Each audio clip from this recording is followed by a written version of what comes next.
ការសង្ខេបរឿងរាមកេរ្តិ៍ខ្សែទី2នៅពេលដែលព្រះរាមធ្វើដំណើរចេញពីកន្លែងគោកខាន់មកព្រះរាមបានទតឃើញព្រៃមួយកំពុងឆេះដោយកម្ដៅព្រះអាទិត្យពេលនោះស្រាប់តែស្លឹកឈើដែលខ្លោចផ្កាឈើដែលឆេះក្រៀមក៏ស្រាប់តែប្រែជារីកស្រស់ញញឹមឡើងវិញរីឯព្រះអាទិត្យដែលកំពុងតែបញ្ចេញកម្ដៅយ៉ាងខ្លាំងក៏ស្រាប់តែបន្ថយកម្ដៅរបស់ខ្លួនវិញលុះធម្មជាតិរីកស្រស់ញញឹមហើយព្រះរាមក៏បានប្រៀបធៀបធម្មជាតិទៅនឹងរឿងរ៉ាវរបស់ព្រះអង្គថាព្រះអង្គគឺជាផ្កាច្បារឆ្កនាងសីតាគឺជាផ្ការនងតំណាងឲ្យមាសសុទ្ធព្រះលក្សណ៍ជាផ្កាចម្ប៉ាតំណាងឲ្យមាសស្នោពុនដោយឡែកតែនាងកៃកេសីតំណាងឲ្យកន្លងឬខ្ជុំខ្មៅ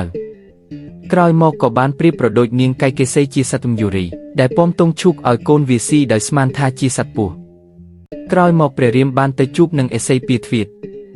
ដែលបានពន្យល់ព្រះរាមអំពីទ្រឹស្ដីព្រាហ្មណ៍និយមខ្លះហើយបានចង្អុលបង្ហាញផ្លូវឲ្យព្រះរាមទៅបួសជាឥសីនៅភ្នំចិត្តកោត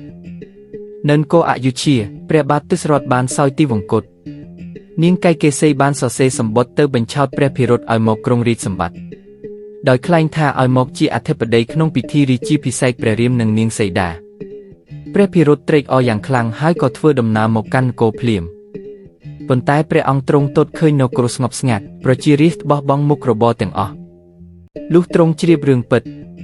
ព្រះភិរុតខ្ញល់យ៉ាងខ្លាំងហើយមានបំណងចង់សម្លាប់នាងកៃកេសីប៉ុន្តែដោយការអង្វកររបស់ព្រះនាងព្រះភិរុតក៏សុខចិត្តធ្វើដំណើរទៅតាមព្រះរាមឲ្យមកសោយរាជ្យវិញព្រះរាមមិនបានទទួលនៅសេចក្តីអង្វករនេះទេ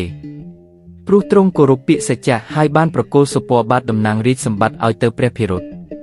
នៅពេលដែលព្រះភិរុតវិលត្រឡប់មកវិញព្រះរាមព្រះលក្សណ៍និងនាងសីតាបានចាកចេញពីភ្នំចិត្តកោតក្សត្រទាំង3អង្គបានធ្វើដំណើរទៅព្រៃភ្នំទណ្ឌកានហើយបានជួបនឹងយក្សមួយឈ្មោះពិរាត